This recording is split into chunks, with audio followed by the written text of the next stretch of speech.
Good Monday morning. I hope you guys had a phenomenal weekend, a phenomenal holiday. I just wanted to hop in here real quickly, record just a little fast video. And I'm pretty sure if you stay up to date with what's going on with Bitcoin that you have already seen this. But if you haven't, I wanted to talk about a couple of things. And just not necessarily specifically about France, but as you can see from this tweet here, obviously it's about France. But I want to talk to you about something just in general when it comes to wealth building and asset ownership. Okay, so for those of you who don't know what I'm referring to, on the screen here, you might be listening to this while you're driving. This is the following tweet from Bitcoin News. It says, France pushes unrealized gains tax on Bitcoin. French MPs have voted to advance a proposal replacing France's property wealth tax with a broader levy on unproductive wealth. This would include assets like Bitcoin, jewelry, art, yachts, property, and other luxury items. The reform, still subject to parliamentary review, would apply a flat 1% annual rate even if the assets aren't sold. Supporters say it will push capital towards productive investments, while critics warn it could punish savers, complicate valuations, and revive old political divides over the former ISF wealth tax abolished in 2017. What I want to talk to you guys about today is actually the concept of taxing unrealized capital gains and why that's something that becomes popular at a time like this. Okay, so if you've gone through history and you've read about the fall of different empires, right, what typically happens is a government becomes overextended. They spend too much money, usually on things like war, just trying to basically expand their empire much faster than it's capable of growing. And typically, a lot of the losses that happen whenever empires try to expand outward too quickly get socialized amongst the poor, right? I always talk about the idea that gains are only socialized at the top and that losses have a tendency to be socialized at the bottom.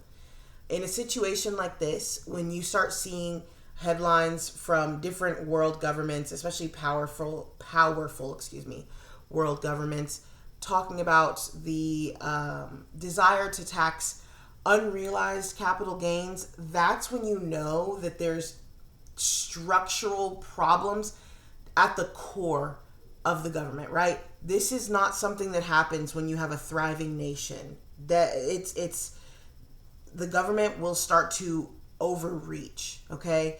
And you already saw, like in this tweet, it doesn't go into the full details of everything, and I don't want to get caught up in French political minutia in this video, but you can already see, right, that beforehand, whenever the ISF wealth tax existed, it was focused more upon real estate. They wanted to make the people who were holding on to real estate make their moves. They want to shake up the money so that way they can get more tax revenue. What you'll find is as things get worse economically, this is going to be common in more nations than just France. I don't want you to think that, America is insulated. We are, one extremely far left-wing political election away from that happening. And honestly, I don't want to make it sound like it's just something that would happen on the left. I'm sure that if somebody was far enough right, that they would find a way to punish maybe more left-leaning political causes in the same way, right? People who support X or Y or Z. I know it sounds far-fetched. I know it sounds crazy, and I'm not here to try to sow political division on one direction or the other. But what I am here to say is, as empires crumble, they try to find creative ways to snatch up the wealth of people who they believe are just, saving and hoarding onto their wealth, so that way they can get a little piece of the pie and they can keep, shall I say, the party going, keep the lights off for a little while and let the music blast. So when you start seeing things like this, don't be, confused. Don't be alarmed. Understand that this was all by design. This is a feature and not a bug of a crumbling empire. So you say, okay, well, Hunter, this is this is kind of concerning because, not that I even have a lot of wealth per se, or maybe you do have a lot of wealth, but you're like, I don't know what to do. I don't know how to protect myself in a situation like this. Well, number one, this usually has a threshold, right? So if you, aren't, I think for this particular tax proposal, it was like you had to have a net worth of, I want to say originally it was 1.3 million euros, but now I think it's raised up to 2 million euros. You might want to check that. No, it's 2 million, excuse me. 2 million euros. So for those of you who are at the bottom, surprisingly, this would not impact you until you hit that threshold. However, there's people, it's not that hard to build up a $2 million net worth when you're a high income individual. And I need you to understand, guys, when you see legislation like this, it's actually not going to impact. Some people are probably like, oh, well, that would be good. Yeah, taxing, multimillionaires, that would be good. It's not actually going to impact them. I can think of, I'm not by any shred of a doubt near billionaire status, decamillionaire status yet, but I'll tell you this, right? Even someone who doesn't have money can easily figure out ways to circumvent a law like this legally, right? Panama foundations, setting up trusts, offshoring your money, like all of these things, legally being able to offshore your money and, especially with something like Bitcoin, but we'll get there, or offshoring, your valuables, right? Storing them with a bank and being able to, keep them abroad, or even keep them in your home country. I'm not sure about France's particular laws for external, trust building and estate planning, but I'm sure that there's plenty of ways. France was one of the most powerful empires in the world for several hundred years. I honestly think that it wouldn't be too hard for the families who've had money for a long time. They've spent plenty of time planning their estates. And honestly, all of these multimillionaires who have 2, 3, 10, 20, 50 million dollars, they already know, and they've already made the moves to make sure that they're insulated from it. But people who are not abreast in financial and estate planning techniques, those are going to be the people that are hit the hardest. Those are going to be the people who are subject to these kinds of laws. This is not something that's, new or impossible. Many times we've seen empires say, oh yeah, we're going to, tax this, we're going to tax that. This money is stagnant, we should tax this. And when it comes to owning assets, if you have real estate, yeah, you're kind of in a pickle, right? You're in a really difficult spot. But for people who own Bitcoin, once again, I keep talking about all of the unique features of Bitcoin that make it such an attractive investment. People are missing the forest for the trees. Understand, unless you're being tortured or held captive or some other, insane methodology of extracting your seed phrase from you, when you put your Bitcoin onto cold storage, there is nobody that can touch it except for you or the people that you've let know. Or unless you've, created some form of, how shall I say, some form of weakness, right? You uploaded your seed phrase for whatever reason onto social media, or you wrote it down on a piece of paper, it blew away in the wind, and somebody knew exactly how to find your wallet and get into it, right? Like, you have to understand, if unless you have given yourself a vulnerability, that's the word I'm looking for, you've made yourself susceptible to vulnerabilities, your money is safe. That's why everybody's always encouraging you. Any Bitcoiner who's worth their salt is encouraging you to, hey, get your money off exchange. Because what's going to happen, I'm calling it now. It may not be, this, obviously, I don't think it's going to be this year. I honestly don't even think it'll be this decade. But in 15, 20 years from now, you're only going to be allowed to take off a certain amount of Bitcoin from the exchange. It'll start off being per day, per week, and then it'll be per year. And the reason why is because there has to be some form of control. When people say that Bitcoin is sovereign money, it's because you are in complete control. You are your bank.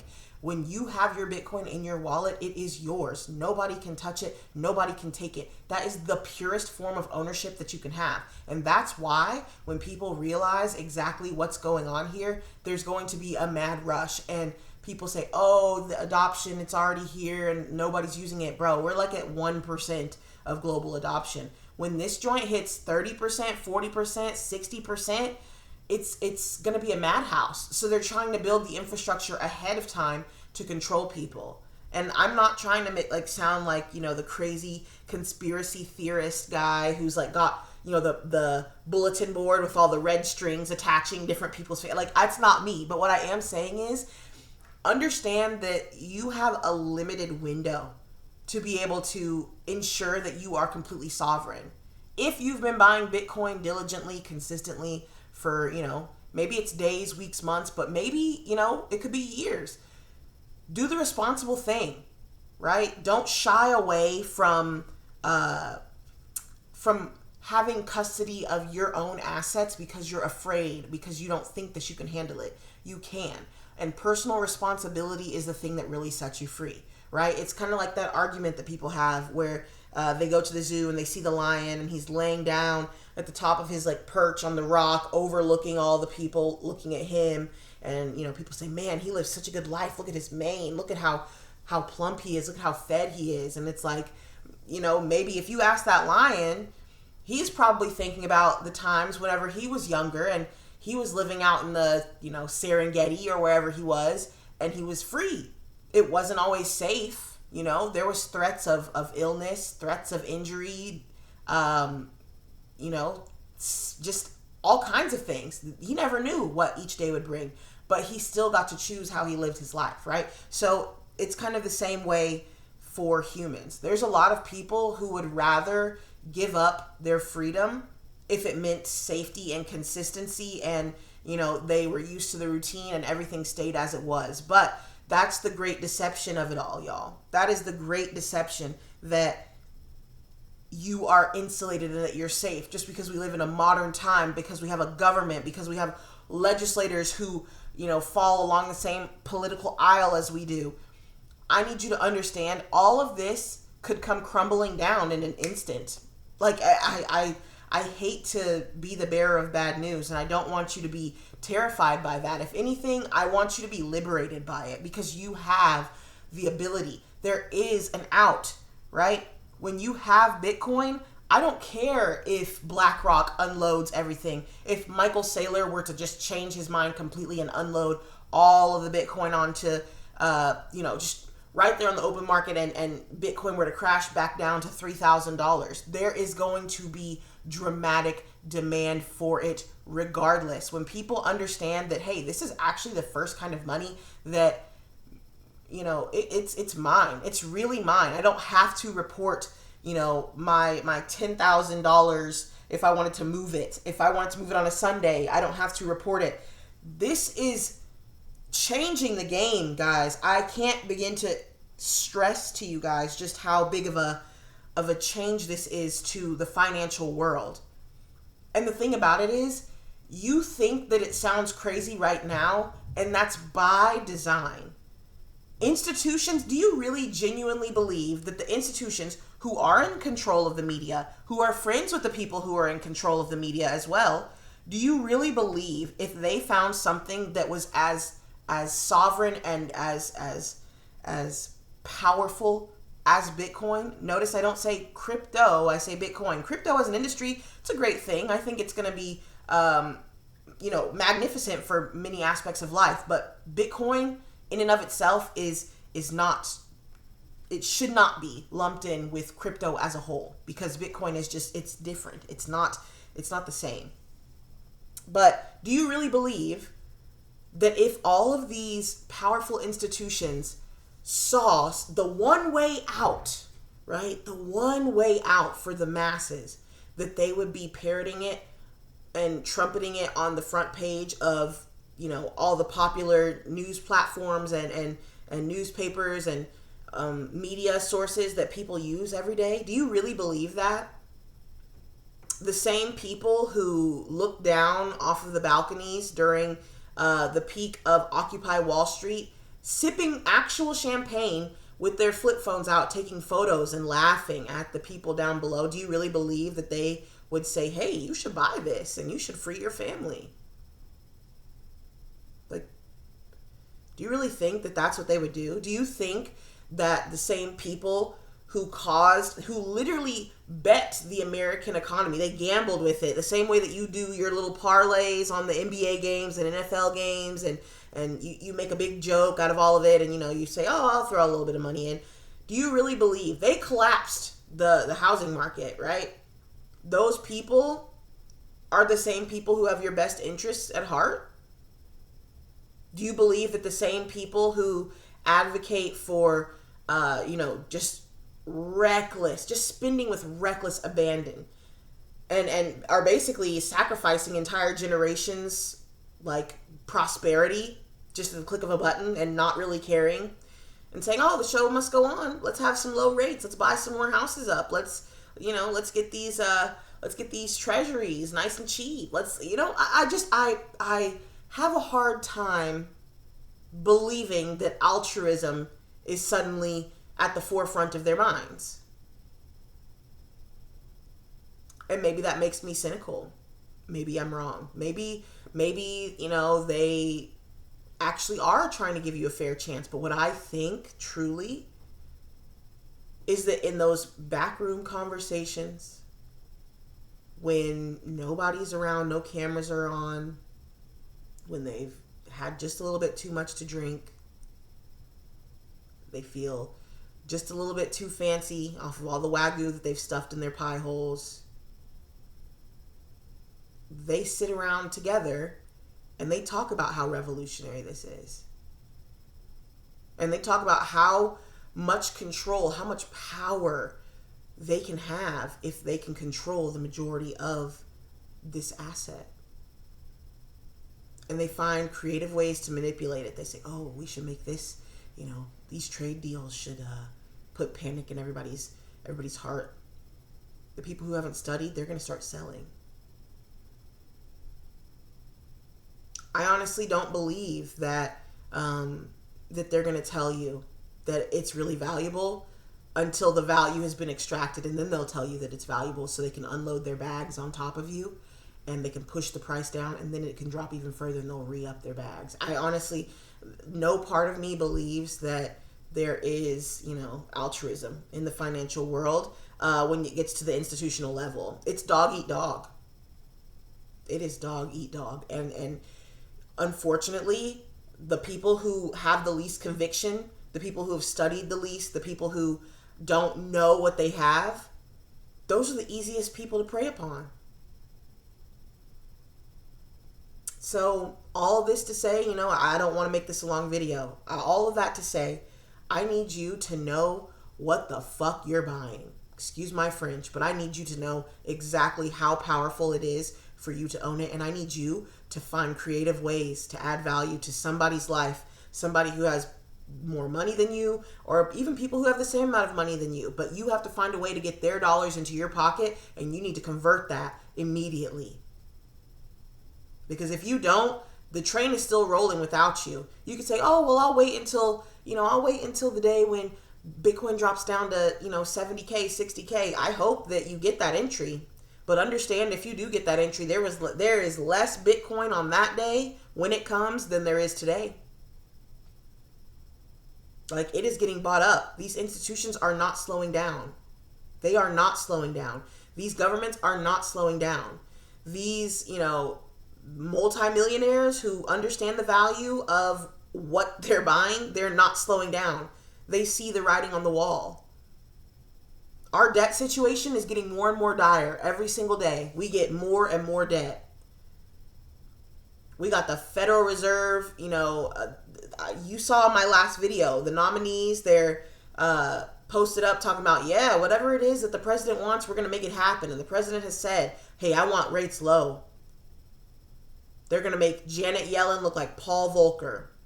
And I if you don't know what I'm talking about, man, you let me know in the comments. I will make a video and explain exactly what I'm talking about. But the vast majority of people, they're out here going around shopping, living their life, and they have no idea the kind of storm that is brewing upon the horizon. And I'm not saying it's this year, but in 10 years, this world is going to look so very different. Artificial intelligence is going to be You know, it's going to be much more refined then than it is now. These learning language models, I'm telling you, you got to prepare for the rain and the sunshine, y'all. Because right now, as dire as it feels and as dire as it seems, this is the sunshine. We don't know what rain really feels like. Well, I shouldn't say we don't know. If you were alive in, the 70s and you were alive in the financial crisis, I'm sure that you are familiar with what some rain looks like, right? And I highly doubt that there's too many people who are listening right now who were alive during the Great Depression. But, man, oh man. Not exactly the way you want to start your week off, I know, but I'm telling you, keep stacking. Like, ignore the BS, keep stacking, and put your shit on cold storage. Like, don't be out here caught up and saying, oh, I didn't know, oh, I wish I had. Just take the time, do it. Just take a Saturday morning. You only really need about 5-10 minutes, but take an hour. Study, watch a video, do what you got to do, figure out how to put your money on cold storage. Maybe I should make a video about it. I don't know, but just make sure that you are protecting yourself and your family. Because it is so much better to be, to have it and not need it than to be caught without it. First rule on the street. Same thing in Bitcoin, y'all. So with that, 20 minutes. I hope your morning is going well, or your afternoon, your evening. It is Monday morning over here. But I just, man, oh man, I hope that you guys are taking good care of yourselves. And, I'll be back at it again tomorrow, maybe in the afternoon, maybe in the morning. Hopefully I can get this uploaded. I've been having some technical difficulties, but we'll be back to it. So you guys have a good one. Enjoy your nice November weather, and I'll see you guys tomorrow, all right? Take it easy. Peace.